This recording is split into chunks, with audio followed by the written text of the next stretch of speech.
नमस्कार मंडळी.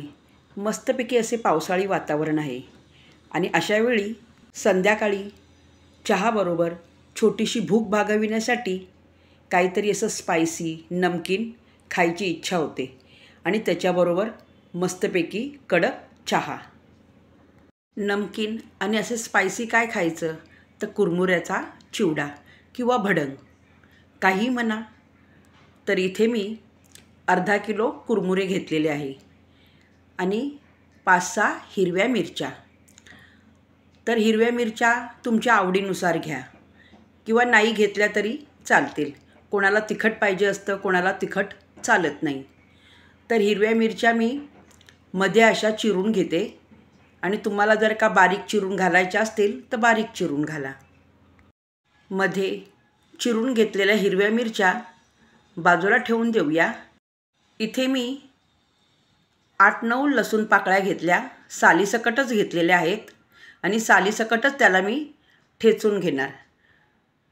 चिवड्यामध्ये घालताना लसूण ठेचून घालायचा म्हणजे त्याचा अर्क चांगला उतरतो. लसूण जर का तुम्हाला चालत नसेल तर स्किप करा. सर्व लसूण ठेचून घेतल्यानंतर साहित्य काय घ्यायचे: लाल मिरची पावडर, हिरव्या मिरच्या, ठेचलेला लसूण, 10-12 काजू, बदाम असे तुकडे करून घ्या किंवा बारीक चिरून, डाळ, शेंगदाणे, मनुके, आमचूर पावडर आणि 2 चमचे साखर घेऊन पावडर करून घेतली. आता हे साहित्य तळून घ्यायचे आहे. तर त्याच्यासाठी चांगलं 2 पळी तेल घालून घ्यायचे. तेल चांगले गरम झाले. 1 वाटी शेंगदाणे म्हणजे 100 ग्रॅम शेंगदाणे कढईत घालून गॅसची फ्लेम मिडियम करून रंग बदलेपर्यंत आणि चांगले कुरकुरीत होईपर्यंत छान असे परतून घ्यायचे. शेंगदाणे जर का अर्धवट तळून काढले तर चिवडा खायला मजा येत नाही. तर शेंगदाणे अशा प्रकारे न जाळता चांगले असे कुरकुरीत तळून घ्यायचे. शेंगदाण्यातले तेल पूर्णपणे निथळून भांड्यामध्ये काढून घ्यायचे. गॅस बंद करून टाकायचा म्हणजे शेंगदाणे खाली जळणार नाही. तेल गरम असते तर ही काळजी पहिली घ्यावी. गॅस पुन्हा चालू करावा लागला तरी चालेल. काढेपर्यंत पदार्थ जळत नाही. दुसरा पदार्थ आपण तळताना टाकतो तेव्हा तेलसुद्धा थोडेसे का होईना नॉर्मल टेम्परेचरला येते. सर्व शेंगदाणे काढून घेतल्यानंतर जे शिल्लक राहिलेले शेंगदाणे आहेत तर कढई मी खाली उतरून गाळणीने गाळून बाकीचे शेंगदाणे काढून घेणार आहे. 1 वाटी डाळ कढईत घालून घेतली. 1 वाटी म्हणजे 100 ग्रॅम डाळ आहे ही. डाळीलासुद्धा रंग बदलेपर्यंत मस्त असे कुरकुरीत तळून घ्यायचे. फक्त सतत हाताला न थांबवता सारखा झाऱ्या फिरवून घ्यायचा आहे म्हणजे डाळ खाली लागणार नाही.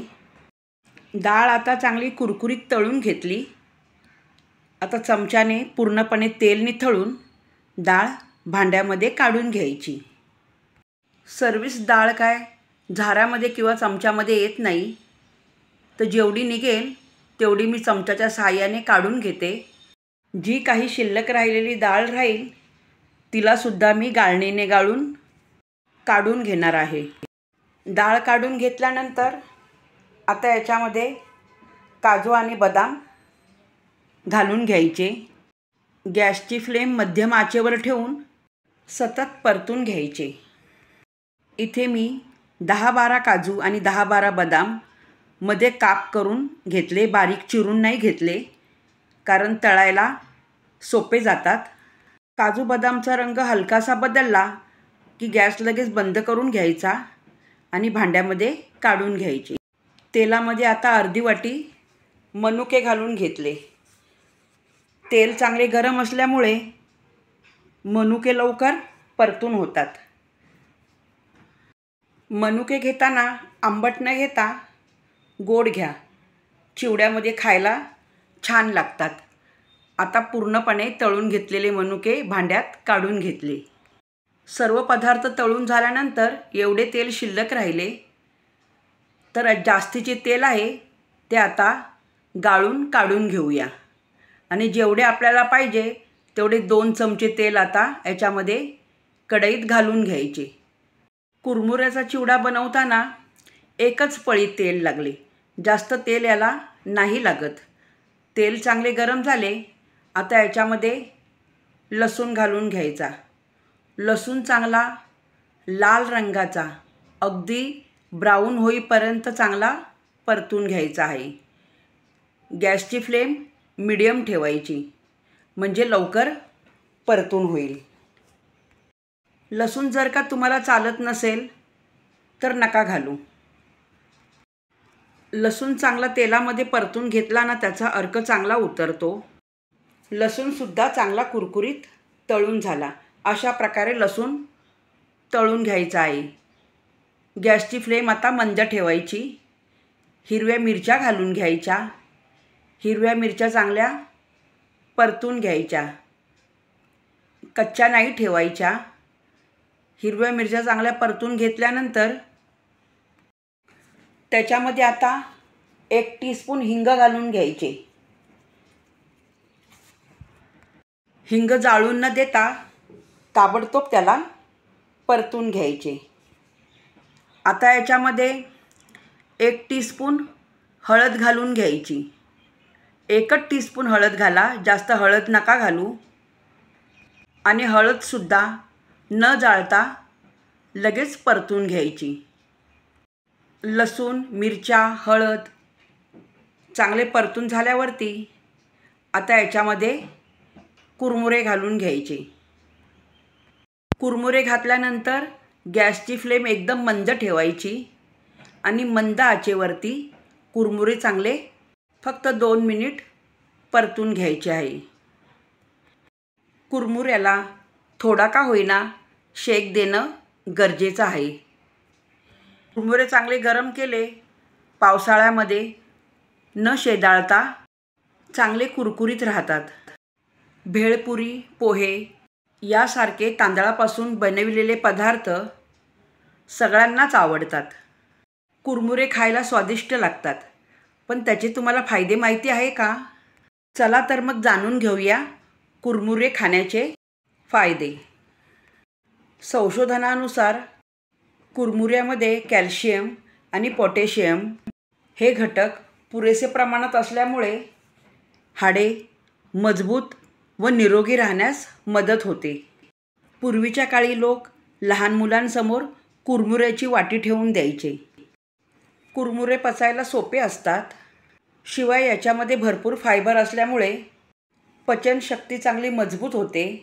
बद्धकोष्ठता आणि लठ्ठपणाच्या समस्यापासून लांब राहतो। कुरमुरे रोज खाण्यात आल्याने वजनसुद्धा कमी व्हायला मदत होते। ज्यांची रोगप्रतिकारक शक्ती कमकुवत असते त्यांनी रोज कुरमुरे खावेत। कुरमुरे आरोग्यासाठी किती फायदेशीर आहे बघा। आता याच्यामध्ये 1 चमचा मीठ घालून घ्यायचे। गरम असतानाच वरतून मीठ टाकले तर मीठ सर्वीकडे सारखे लागले जाते, तर व्यवस्थित मीठ असे सर्व बाजूनी सारखे करून घ्यायचे। कुरमुरे बघा कसे कुरकुरीत झाले आहेत। आता गॅस बंद करून कढई खाली उतरून घ्यायची। तळून घेतलेले सर्व जिन्नस एकत्रित करून घ्यायचे। याला बाजूला ठेवून कुरमुऱ्याची कढई ठेवूया आणि याच्यामध्ये तळून घेतलेले सर्व जिन्नस घालून घ्यायचे। सर्व जिन्नस घालून घेतल्यानंतर चांगलं दोन्ही हाताने सर्व साहित्य एकत्रित करून एकजीव करून घ्यायचे। आता याला स्पायसी आणि नमकीन बनविण्यासाठी 1 चमचा आमचूर पावडर घालून घ्यायची। नंतर याच्यामध्ये लाल मिरची पावडर घालून घ्यायची। याच्यामध्ये मी 3 चमचे मिरची पावडर घालून घेणार आहे। तिखट तुमच्या आवडीनुसार ठेवा। मिक्सर जारमध्ये 2 चमचे साखर घालून पावडर करून घेतली। पिठी साखर असेल तुमच्याकडे तर 2-3 चमचे पिठी साखर घालून सर्व साहित्य असे मसाले वगैरे घातल्यानंतर हाताने असे एकजीव करून एकत्रित करून घ्यायचे, म्हणजे सर्वीकडे मसाला सारखा लागला पाहिजे. अशी ही चमचमीत स्पायसी भेळ बनवून काचेच्या भांड्यामध्ये भरून हवे तेव्हा खाता येते. छोटीशी भूक भागविण्यासाठी लहान मुलांच्या डब्यातसुद्धा अशी चमचमीत भेळ देता येते. तर ही रेसिपी तुम्हाला कशी वाटली मला कमेंट्स करून सांगा. तुम्ही कमेंट्स कुठून करत आहात ते सुद्धा मला सांगा, म्हणजे मला तुमचे आभार मानता येतील. आणि रेसिपी आवडल्यावर रेसिपीला लाईक करा आणि शेअर करा. दिसत आहे ना अगदी बाहेरच्यासारखी भडंग. तर रेसिपीला सबस्क्राईब करा आणि अशी बंद डब्यामध्ये ठेवून हवी तेव्हा छोटीशी भूक भागवा. पुन्हा भेटूया पुढच्या व्हिडिओमध्ये अशा छान नवीन रेसिपी बरोबर.